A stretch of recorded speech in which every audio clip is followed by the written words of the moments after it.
Hi boys and girls, it's Mrs. Lark, and my book this week is called The Christmas Day Kitten, and it's by James Herriot, and the illustrations are by Ruth Brown. And this book is in our library, and you can borrow it if you are interested in it. But I am going to tell you it's on the older side. It's a story that's been around for a while. The Christmas Day Kitten, James Herriot, illustrations by Ruth Brown. It's actually originally written in 1976. And the story, there's parts of it that may be a little sad for you, but there are parts that are very happy. So I just want to forewarn you as we read the story, and I hope you enjoy it. It's a little long, so make yourself comfortable. Here we go.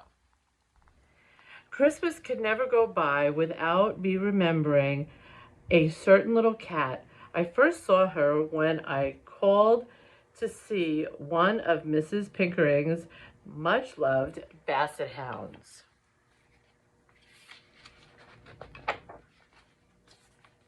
I looked in some surprise at the furry creature moving quietly down the hall. "I didn't know you had a cat," I said to Mrs. Pickering, who was a plumpish, pleasant-faced woman. Mrs. Pickering smiled. "We haven't, really. Debbie is a stray. She comes here 2 or 3 times a week, and we give her some food. I don't know where she lives." "Do you ever get the feeling that she wants to stay with you?" I asked.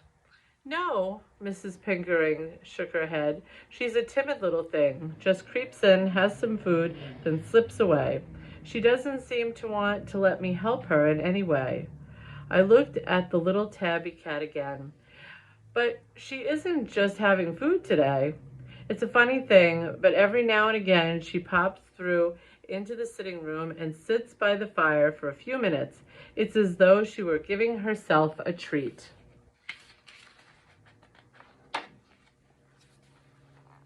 The little cat was sitting very upright on the thick rug which lay in front of the fireplace, in which the coals glowed and flamed.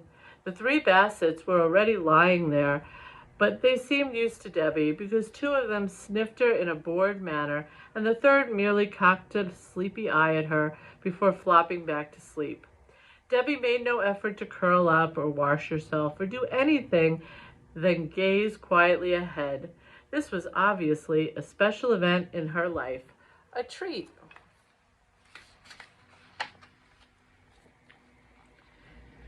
Then suddenly she turned and crept from the room without a sound and was gone. "That's just the way it is with Debbie," said Mrs. Pickering, laughing. "She never stays more than 10 minutes or so, then she's off." I often visited the Pickering home, and I always looked out for the little cat. On one occasion, I spotted her nibbling daintily from a saucer at the kitchen door. As I watched, she turned and almost floated on light footsteps into the hall, then through into the sitting room. Debbie settled herself in the middle of the pile of basset hounds in her usual way, upright, sitting and gazing into the glowing fire.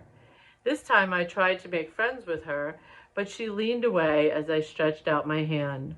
However, I talked to her softly, and I managed to stroke her cheek with one finger. Then it was time for her to go, and once again, outside the house, she jumped up on the stone wall and down the other side. The last I saw was a little tabby figure flitting away across the grassy field. "I wonder where she goes," I murmured. "That's something we've never been able to find out," said Mrs. Pickering.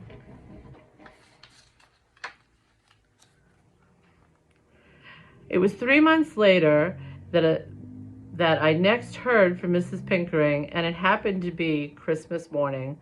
"I'm so sorry to bother you today of all days," said Mrs. Pickering apologetically. "Don't worry at all," I said. "Which of the dogs needs attention?"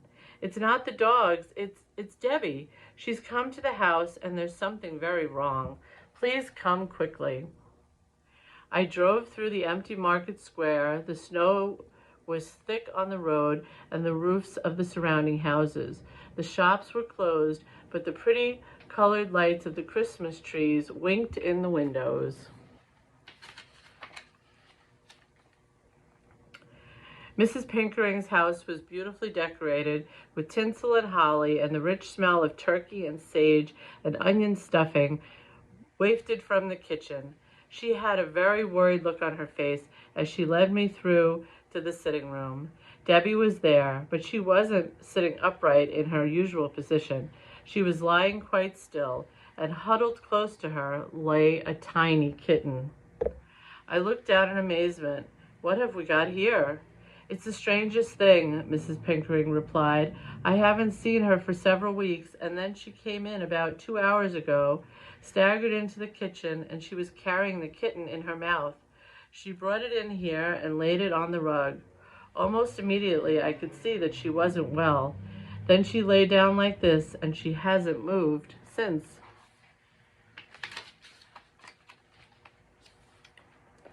I knelt on the rug and pressed my hand over Debbie's body, which Mrs. Pickering had placed on a piece of sheet. She was very, very thin, and her coat was very dirty. I knew that she didn't have long to live. "Is she ill, Mr. Harriet?" asked Mrs. Pickering in a trembling voice. Yes, I'm afraid so. But I don't think she's in any pain." Mrs. Pickering looked at me, and I saw there were tears in her eyes. Then she knelt beside Debbie and stroked the cat's head while the tears fell on the dirty fur.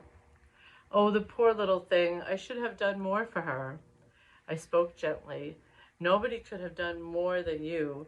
Nobody could have been kinder. And see, she has brought you her kitten, hasn't she?" "Yes, you are right, she has." Mrs. Pickering reached out and lifted up the tiny, bedraggled kitten. "Isn't it strange? Debbie knew she was dying, so she brought her kitten here, and on Christmas Day." I bent down and put my hand on Debbie's heart. There was no beat. "I'm afraid she has died." I lifted the feathered light body, wrapped it in the piece of sheet, and took her out to my car.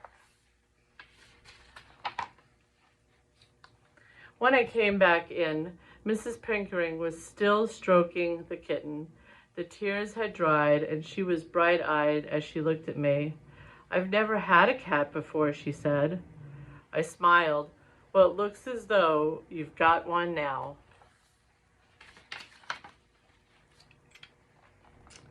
And she certainly had. The kitten grew rapidly into a sleek, handsome, and bouncy tabby cat, and Mrs. Pickering called him Buster. He wasn't timid like his little mother, and he lived like a king, and with the ornate collar he always wore, he looked like one too.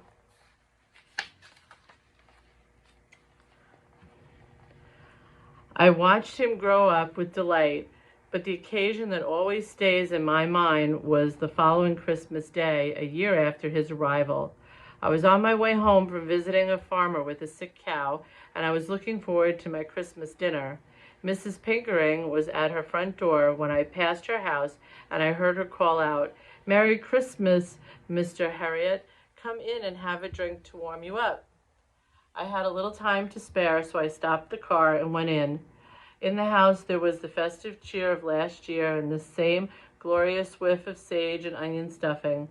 But this year there was no sorrow. There was Buster.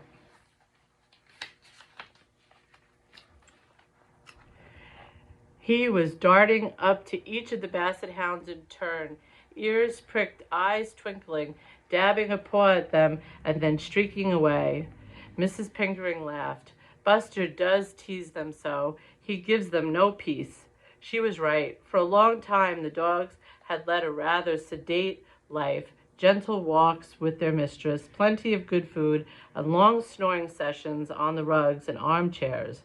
Then Buster arrived.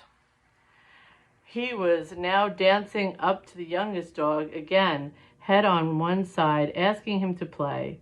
When he started boxing with both paws, it was too much for the Basset, who rolled over with the cat in a wrestling game. "Come into the garden," said Mrs. Pickering. "I want to show you something." She lifted a hard rubber ball from the sideboard, and we went outside.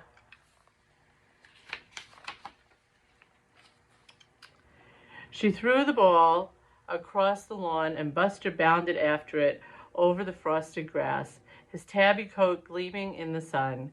He seized the ball in his mouth, brought it back to his mistress, dropped it at her feet, and waited. Mrs. Pickering threw it again, and again Buster brought it back. I gasped. A retriever cat. The Bassets looked on unimpressed. Nothing could ever make them chase a ball, but Buster did it again and again as though he would never tire of it. Mrs. Pickering turned to me. Have you ever seen anything like that? No, I replied. He is a most remarkable cat. We went back into the house where she held Buster close to her, laughing as the big cat purred loudly.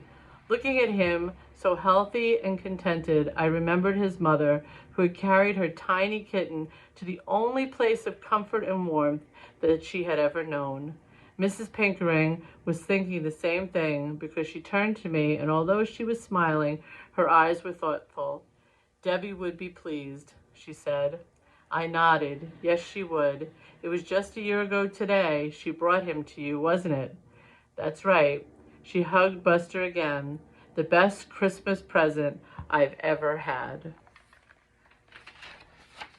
And there's the nice happy cat.